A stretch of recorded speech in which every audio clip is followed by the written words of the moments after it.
Любовь, она всегда прощает. Она не будет жить во мгле. Любовь, она обогащает всех нас, живущих на земле.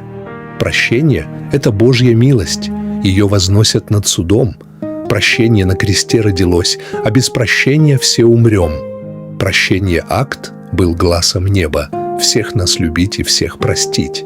А если ты на небе не был, Иисус простил и дал всем жить. У жизни есть свои законы, которых нам дано познать.